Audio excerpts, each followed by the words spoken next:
Have you guys had a great week? I think some of y'all are getting really sleepy on me. All right, can y'all stay awake for 10, 15 minutes maybe, you think? All right, because we got a great message tonight. And I want you to find somebody, no, you don't go real far, but find someone you haven't already told already. Give them a fist bump and say, you are chosen. It needs to be someone you hadn't already told them that sometime this week. Make sure everybody gets told. Don't let anybody be left out. You are chosen.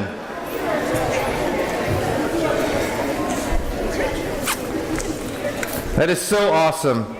You know, it's so important that we do fully come to understand. Awesome, man. Thank you. You were chosen too, buddy. That's great. I wasn't left out. He took instruction. That's great. I love it. So, you are chosen. And I hope if you don't remember anything else that we talked about this week, that you go home knowing that you are precious to God. That God has a purpose. He has a plan for your life.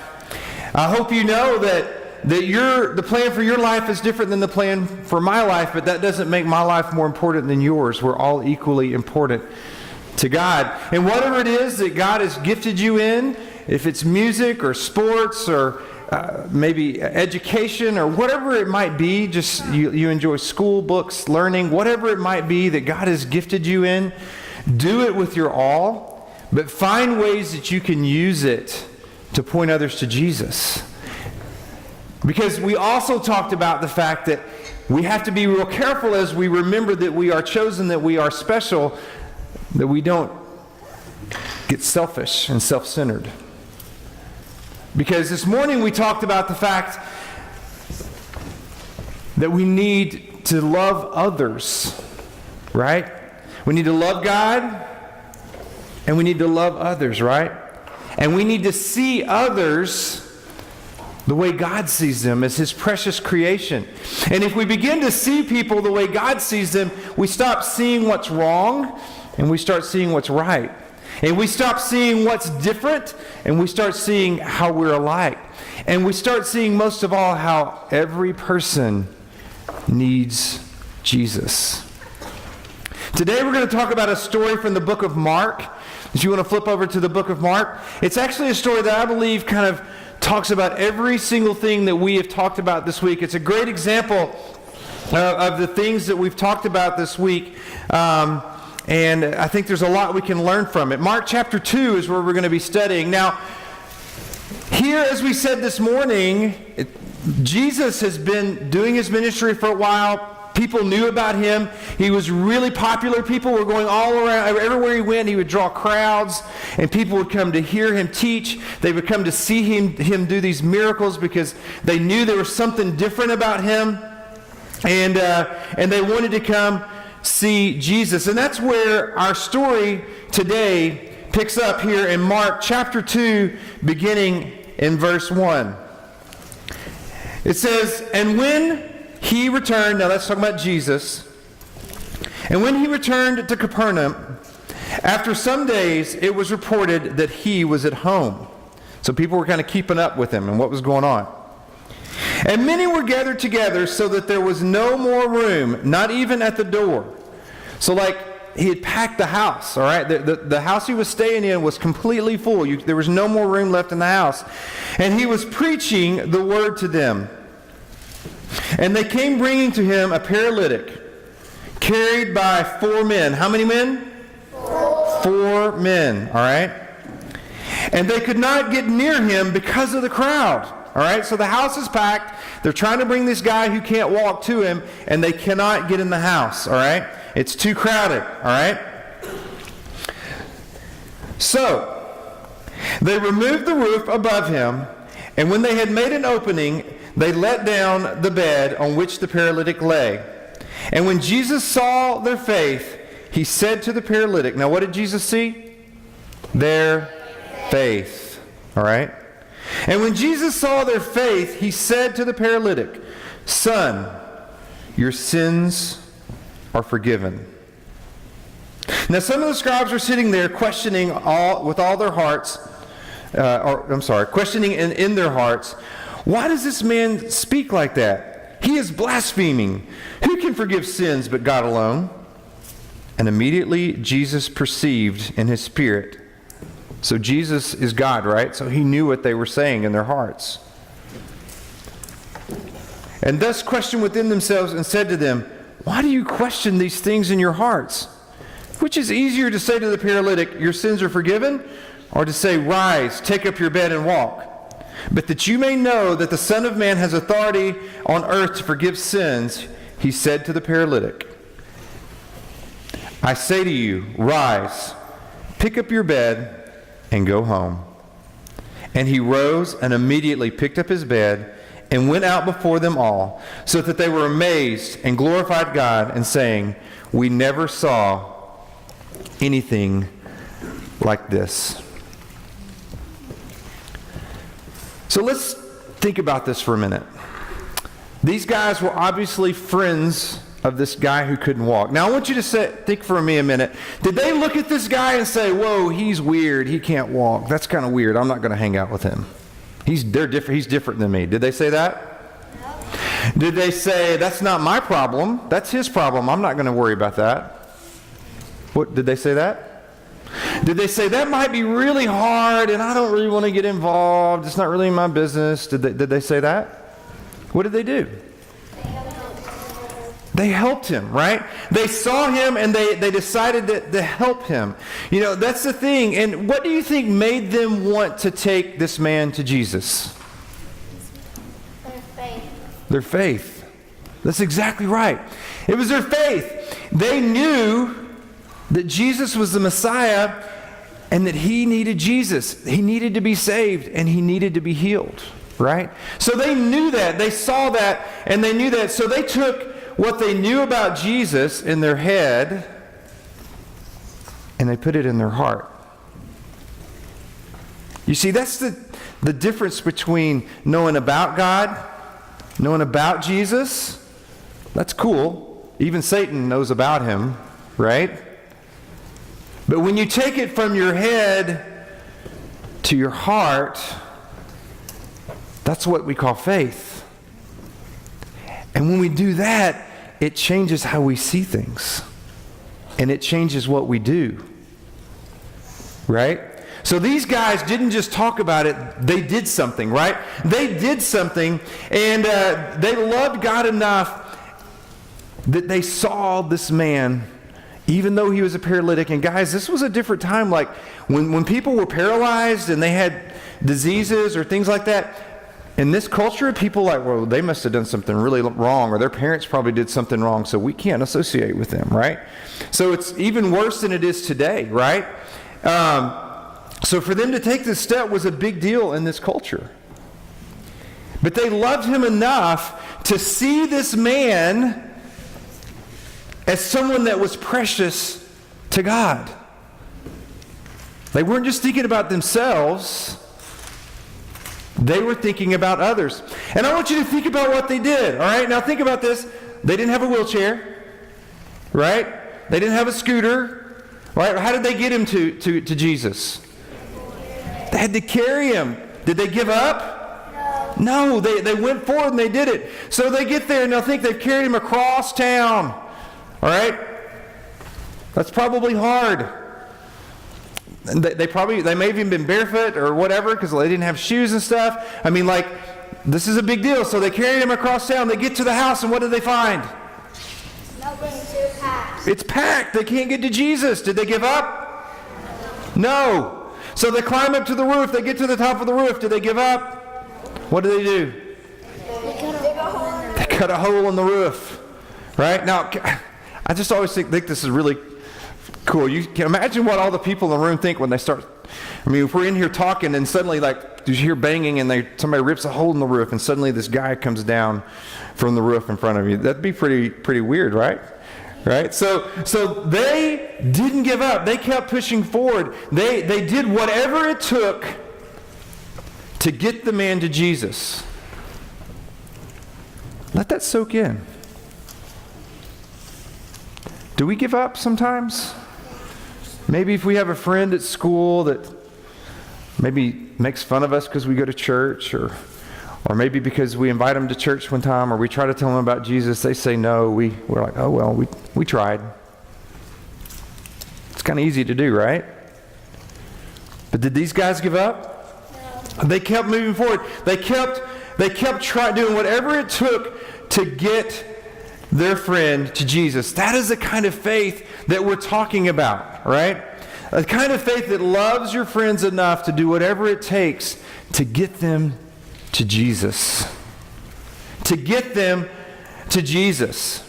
It's faith that's put into actions, right? So it really brings to question, do we really believe Jesus is who this Bible says he is? Do we really believe that? Because it's easy for us to think about, oh yeah, Jesus, he was this cute little baby. Coochie coochie goo, right? He was a little baby in a manger, and he was cute. That's true. He was a baby. That's cool. And there were animals in the manger, and we talk about the nativity, and that's all true, right? And we know that he was a young boy, and we talk the story at the temple, and he was your age at one time, and we think about that, and that's also true, right? Those are all things that are true about Jesus. He was a great teacher. People like to hear him teach. Also true, right? He was a great teacher. He taught in a way that people listened. But he was more than a wise man because he could do some cool stuff, right?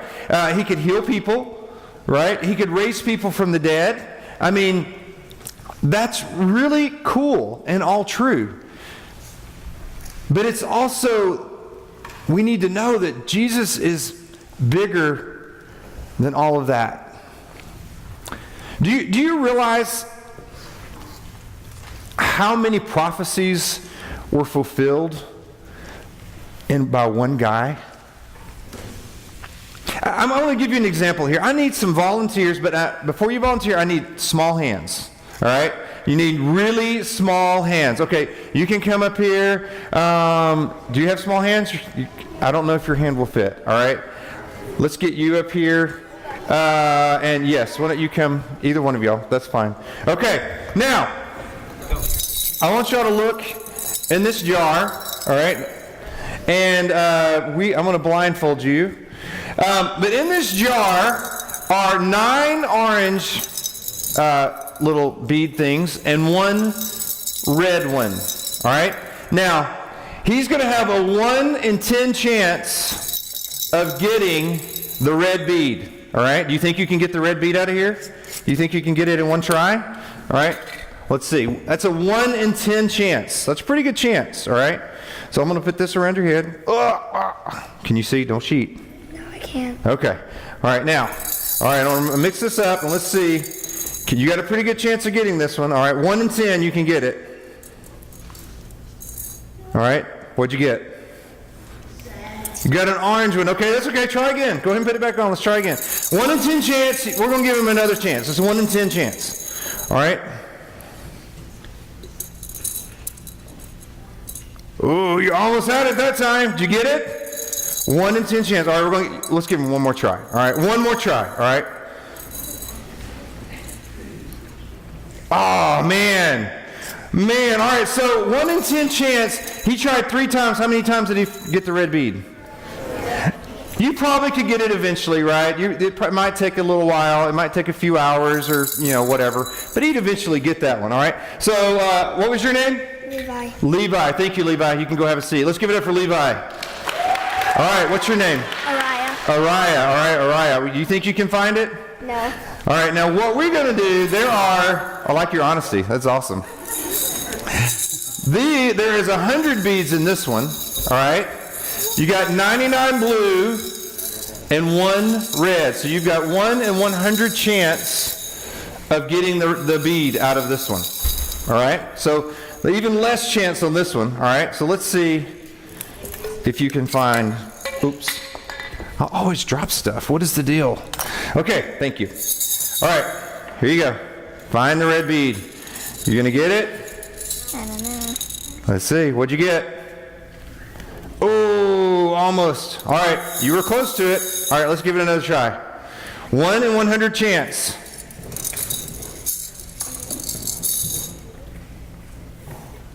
Nope. Let's give it one more try. Now I want to ask you, the more beads that are in there, does that make it easier or harder to find? Harder, okay.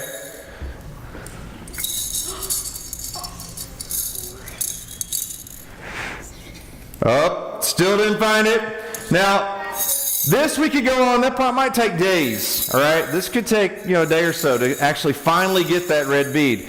Pretty hard, right? Pretty hard. All right, let's give it up for Araya. All right, Araya, great job. All right, what's your name, sweetie? Katie. Katie? All right, Katie, you're going to get the really hard one, all right? Because guess what? There are 999 beads in this one, and one red bead somewhere. Oh, there it is. See the red bead? Everybody see the red bead? There is a red bead in there, all right? I'm going to try to get it close to the top. Give you a little advantage there, so it's on top now. All right, so she's got a 1 in 1,000 chance of finding the red bead, all right? Let's give this a try. All right, let's see here.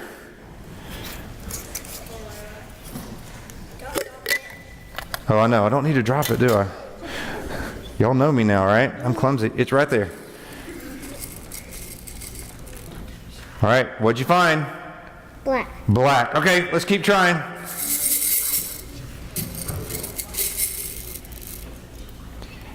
Did you get another black? All right.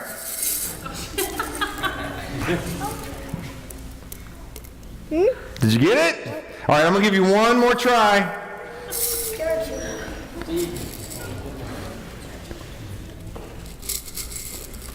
Did you get it? Uh-oh. Nope. You even got 2 that time and still neither one of them. All right. Let's give it up for Katie. Great job. All right, so this was how many? 1 in? 9. 1 in 10. So did they find it? 1 in 100. Did they find it? 1 in 1,000. Did they find it? Do you know what the chances of one man fulfilling every prophecy in the Bible to actually be the Messiah? Do you know what that chance was? Let's look up here on the screens and see what it is. 1 in 100 quadrillion. Is that a number? That's actually a number. That is a lot of zeros, though. That is a lot of zeros. Now here, let me just put this in perspective. If we could put 1 quarter and we put a star on it and we dropped it out of an airplane over the state of Texas, and we covered the rest of the state with quarters 2 feet deep, the chances of finding that 1 quarter with the star on it is the same chance of one person fulfilling all the prophecies in the Bible. Jesus did that. So do you think Jesus is who he says he is? Yes. Jesus is who he says he is. We can trust what this word says about him because he is a God. He keeps his promises and he fulfilled everything the Bible said it would hundreds, thousands of years before he was even born. And if we truly believe that Jesus is who he says he is, and we have truly made him the boss of our life, it needs to change how we see people. Guys, it needs to change how we see the importance of telling people about Jesus. Because here's the thing. If they don't know about Jesus, they're going to spend eternity in hell. And if we believe in hell, and if we believe in Jesus, we have to believe in hell too. We shouldn't want anyone to be there. And we need to do everything we can, just like our friends, the friends in this Bible, in this story tonight. They did whatever it took to get their friend to Jesus. We need to do the same thing. I'm reminded of a story. It's a story, it's about a great physician, the greatest physician in the world. All right? And there was this man who was really, really sick, and he was dying. And he was in this big city. I won't do that. He was in a big city, and he was in this hospital up on one of the top floors of the hospital. And the doctor comes in to this guy, and he says, "I'm sorry, you're going to die. I don't know what else to say, but you're going to die." Now, there is this one pill that's across on the other side of the world that will heal you, but it's going to be really hard. I don't really know that it's even possible to get the pill. So I'm sorry. There's nothing else I can do. And the doctor's son overheard the conversation, and he said, "Dad, I'll go get the pill for him." And the dad was like, I'm not sure. It's really dangerous. Are you sure you want to do that?" And the son said, "Yes, I'll do it." So the son leaves the hospital. He's in a hurry. He gets to the elevator. The elevator's broken, and so he starts running down the stairs. And he's running down the stairs, and he falls, and he breaks his leg. And he gets up, and he starts trying to drag himself across on down the stairs. And he gets down the stairs, and he goes across the street, and he gets hit by a car. He's had a bad day, right? And he gets up off the ground, and he's like, "Sorry, I wasn't paying attention. I'm in a hurry." And he's dragging himself, and he keeps walking, and he keeps walking, and he gets to the ocean, and he's like, "Oh my goodness, how am I going to cross this ocean?" And he just starts swimming. And he starts swimming, and he's swimming across the ocean, and he gets attacked by sharks. So he's attacked by sharks, and he's fighting, and he finally gets away from the sharks, and he gets to the other side of the ocean, and he swims out, and he's going across to get to where this hospital is. And just as he thinks he's getting there, he gets attacked by these wild dogs, and he's fighting these dogs off, and he gets to the place where the pill is, and he's barely alive. And he's like, "I've come to get the pill that can heal this man." And the man gets the pill, and he turns around, and guess what? He's got to go back. So he goes back, and he fights off the dogs, and he swims, and he fights off the sharks, and he gets to the other beach, and he's just barely hanging on, and he drags himself across the street and across the traffic, and he climbs the stairs. And he gets up to the room, and he hands the pill to his father, the doctor. He says, "Dad, I got it." And the dad holds his son as he dies. The son dies. Yeah. And so the dad is just so sad, and he's brokenhearted, and he's so upset because his son dies and has died. But he takes the pill, and he's like, "My son was successful. He got the pill. You can live." And the patient takes the pill, and he looks at it, and he says, "I don't want that." And he throws it across the room. You see, this son paid the price with his life so that this man could live. But what did he do with the gift? He threw it away. You see, that's a pretend story. But that's exactly what Jesus Christ did for all of us. He paid the price so that we could live forever in heaven. But when we say no to accepting Him, we're just like that guy in our story who threw that pill away, and we reject what Jesus has done for us.